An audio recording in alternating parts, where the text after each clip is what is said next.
Al Jazeera Podcasts. Today, a backlash to feminism in South Korea. We're getting blamed for the economic downfall. They're thinking that men are not having enough job opportunities because women are entering workforce earlier. From male suicides to low birth rates, why women are facing the blame while fighting for their own rights.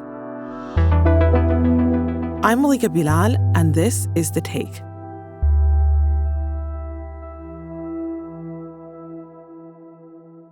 My name is Haein Shim. I'm a freelance journalist and a documentary producer specializing in women's rights issues in South Korea. It's really good to have you on The Take, Haein. Thanks for being here. Thank you. Let's start with something that's been sparking criticism inside South Korea. Some comments made by a city councilor in Seoul about a rise in male suicide attempts. What did he say that was controversial? So South Korea has one of the highest suicide rates and one of the worst gender equality among OECD nations. And then recently, Seoul City Council member Kim Ki-duk made a dangerous and outdated argument that increased presence of women in the workforce has made it harder for men to find jobs and partners, basically suggesting that South Korea is becoming a quote-unquote female-dominant society, which he believes might contribute to the rise in male suicide attempts. And blaming the rising, male suicide rates on women's increasing participation in the workforce really without any evidence. Kim is basically just echoing one of the most dangerous rhetoric of scapegoating women in South Korea. And already a lot of progressive newspapers in South Korea have criticized this type of comments from the politician. And just condemning one person's comment will not going to address the very pervasive issues of young men adopting the anti-feminist rhetoric. It's interesting because it's only the latest in a series of similar comments made by male politicians, including comments made by the current president, Yoon Suk-yeol, who earned the moniker K-Trump for some comparisons to Donald Trump in the United States and some media during his campaign for president. It all seems to be part of this emergence of an anti-feminist movement in South Korea. What has that looked like in practice, and what are women being blamed for right now? So the deep sigh really says so much, right? I think everything really ties into this broader misogyny of Yoon Suk-yeol administration altogether, because considering Kim Ki-duk is a member of the Democratic Party, we kind of have to acknowledge that it's not just limited to the Conservative Party in Korea, but it's pretty much everywhere. So I think the current Yoon administration, they capitalize on the very aggressive misogyny agenda during their presidential campaign. And to gain support, to gain more votes from anti-feminist young men, Yoon really promised to abolish the Ministry of Gender Equality and Family. And a lot of young men anti-feminists really believe that Ministry of Gender Equality and Family promotes female supremacy. They are just completely unaware of the purpose of the ministry. The ministry really supports the violent single mothers and fathers and families really facing the gender-related challenges. But Yoon's justification for abolishing the ministry in his claim that is there is no such structured gender inequality in South Korea. He actively courted votes among anti-feminists, promised to raise penalties for falsely reporting sex crimes, vowed to abolish South Korea's Ministry of Gender Equality, and blamed low birth rates on the rise of the feminist movement. And what I really want to mention here is the development of women's participation in the society in Korea. Because in modern Korean society, so many women are, they're pursuing their self-realization through their careers. And Korean women's higher education enrollment rates have already surpassed those men. So today's Korean women are highly educated, they're ambitious, they're career driven, but yet they still face the significant challenges due to the structured gender discrimination because it exists. So South Korea has constantly had the largest gender wage gap among the OECD countries for the nearly Wow. 3 decades. So comments like Kim really redirect the attention from real problems and only perpetrates the harmful stereotypes, I believe. And instead of addressing the systemic issues, contributing to the high suicide rate as, such as working longer hours and societal pressures, he just blames women's progress, just like Yeeun, and just echoing the anti-feminist rhetoric. This blame is based on this idea that men are at a disadvantage in South Korea. Where does that idea come from? Well, I think we can definitely start with the famous quote, when someone is accustomed to privilege, equality feels like oppression, right? Yeah, right. So, giving a little bit of historical context, ever since the Asian financial crisis in 1997, South Korea has kind of really quickly evolved in a hyper competitive and neoliberal capitalist society. And I think in that context, a lot of people are kind of allowed to believe that they can shape their own destiny, completely disregarding the structured discrimination. And I think it's really not surprising that according to the 2019 study by Zain and Hanguk Research, that over 78% of men in their early 20s in Korea view feminism as a push for female supremacy. They struggle to acknowledge the structural violence that women face in the job market or everyday life, viewing feminism is unnecessary because it's not necessary for them. And the interesting point here is when it comes down to the labor issues, a lot of young men, they're just so exhausted by South Korea's harsh and exploitative working conditions. They are often very apathetic to labor movements, including those led by other men from the different generations. Wait, let me make sure I heard you right. They're apathetic. Why? They're overworked, they're feeling the pressure, and yet labor movements do not hold appeal. Why is that? I think it's because simply they're accustomed to worshiping the power instead of challenging the power. Wow. Worshiping the power seems like it almost necessitates the need for a scapegoat, for someone to point to for the reason that someone is at a disadvantage. And I know that mandatory military service is often something that is cited as this unfair burden. Can you talk to me about that perception? Right. I always mention that women never send men to military. It was old privileged men who decided to send them to the military. And we want to talk about the brutal reality in military service as well. But instead of talking about reforming the Ministry of Defense in South Korea, a lot of young men will complain about military service. They're not challenging it. They're not challenging the power of ministry. They're not challenging their rights, their rightful right to fight for it. But instead, they really do believe that women should go. It's women's fault because they don't serve the country. But in reality, women who decide to voluntarily serve the country, we're having a rising of suicide rates in women in military because of the harsh reality of sexual violence and gender discrimination within the military. But we don't talk about that. We only talk about, it's so unfair that they don't go to the military. Well, if that's the reality for women in the military, what's the reality for them in the wider workplace that goes against this idea that only men are disadvantaged in the workplace? It's extremely difficult.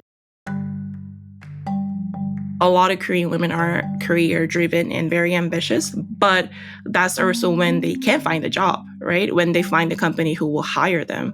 But so many times, including myself, I also got a lot of questions when I was in Korea before I left. A lot of times companies will ask those questions that are completely not related to the work. They're more asking about your current plans, future plans, but more kind of like going around the, like, so what's your plan with, if you have a boyfriend, what's your plan? Are you going to get married soon? Oh, wow. Are you plan to have kids? And, in my mind, I do think that is none of your business, but they do ask because they want to make sure that deducted, hiring points from women and have every single justification to not to hire you because you're a woman. After the break, as young men blame their problems on women's empowerment, how women are responding.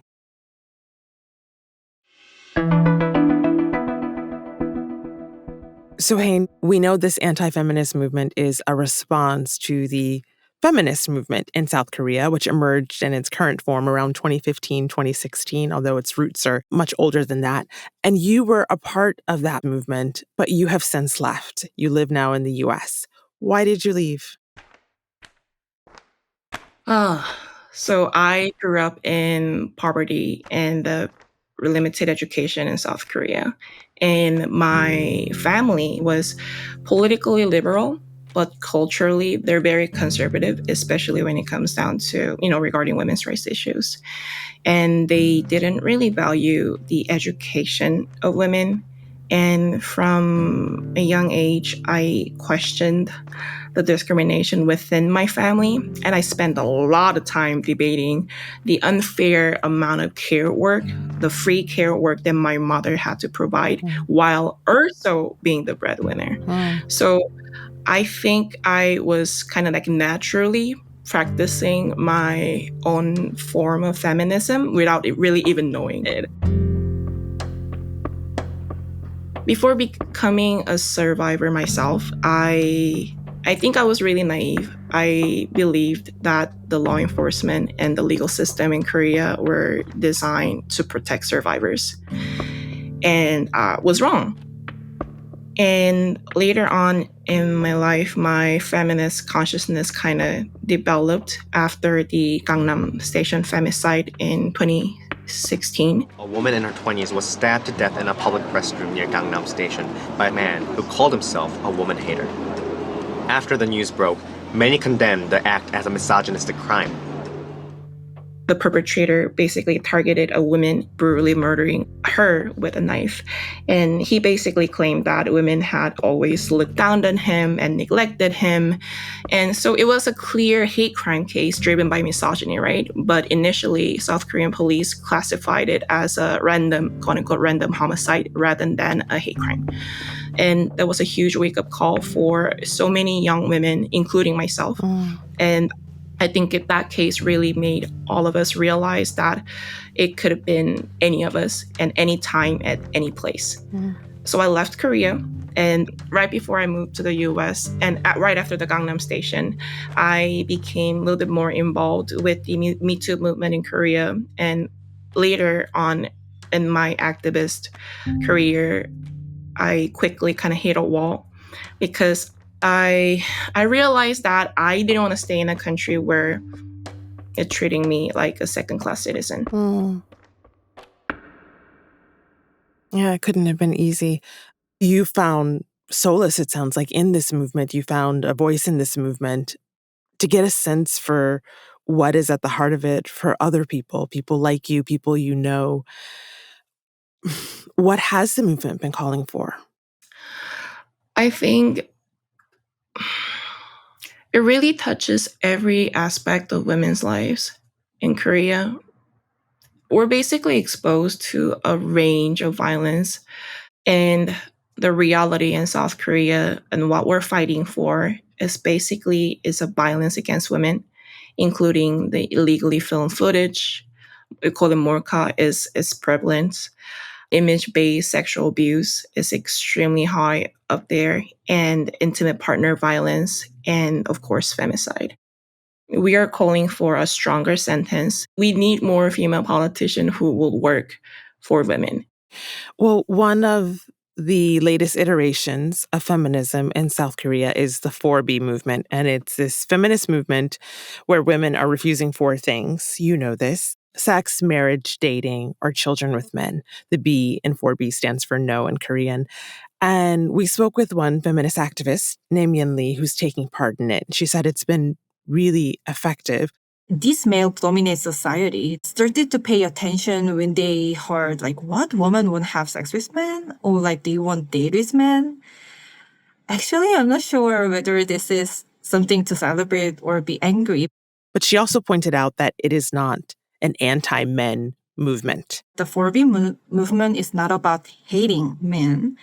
It is a resistance against the patriarchy that treats women merely as sexual object. And it is a rightful demand for ensuring women's safety and autonomy in relationship with men and of their body and in this society. It is one, though, that's been getting a lot of attention online, even outside of South Korea. The women of South Korea's 4B movement aren't fighting the patriarchy. They're leaving it behind entirely. That is not a joke. That is not an exaggeration. They are not dating men. They are not marrying men. They're not even sleeping with men anymore. Straight men need to step up their game or they are going to be pushed out. We really are seeing this play out in real time through the 4B movement. So, Haein, how mainstream is this movement inside South Korea? Well, first of all, the 4Me movement really has gained a lot of traction among young Korean women. They might not say it. They might not say that they're in 4B, but they are practicing. Oh, wow. They are. And Is it taboo to say that you're in it, or it's just that society would look down on you if they knew? society will look down on you. And even within the 4Me movement, we have a lot of coping mechanism, how to engage with people, because you don't really have to, explain all about, to people that you don't really care about. And these women, they basically created a lifestyle that rejects that traditional heteronormativity. And then what makes the 4B movement really unique is that it's just not making a statement. It's about women choosing to live without men and forming their own safe communities. And they are prioritizing their own lives and agency. And this is an independent movement that really empowers women to take full control of their lives, and especially against the, alarming rates of violence against women in South Korea. They're building their local communities in the different regions and basically practicing the female solidarity and creating a very powerful network of support and resistance against the gender-based violence. What do you think it would take to change this state of what it's like to be a woman in South Korea? All the things you listed sound so big and immovable. What do you think needs to happen? As someone who left Korea, at first I didn't want to do anything regarding women's rights issues when I first moved here because I was just done with everything. But, later on, I realized that this is my fight as well. This is my fight for not just the future generation, but my fight right now. And we're also dealing with, burning books and banning books regarding feminism. And a lot of teachers who practice to bring the feminist pedagogy in their classrooms, they are punished. Oh, wow. So I think without the educational sector to bring up the better generation, this is not going to change, because this misogyny and patriarchy is just so deeply embedded in South Korean society. I know it's going to take time, and it really frustrates me that it's going to take more time. But I think it's a necessary work. And currently, I don't see hope, but I am looking for hope. And that's The Take. This episode was produced by Tamara Khandaker, Chloe K. Lee, and Ashish Malhotra, with Duha Mosaad, Manahil Naveed, Mohammed, Zain, Shafi Khan, Veronique, Eshaya, and me, Malika Bilal. It was edited by Noor Wazwaz. Our sound designer is Alex Roldan. Joe Plourde mixed this episode. Alexandra Locke is The Take's executive producer, and Nay Alvarez is Al Jazeera's head of audio. We'll be back tomorrow.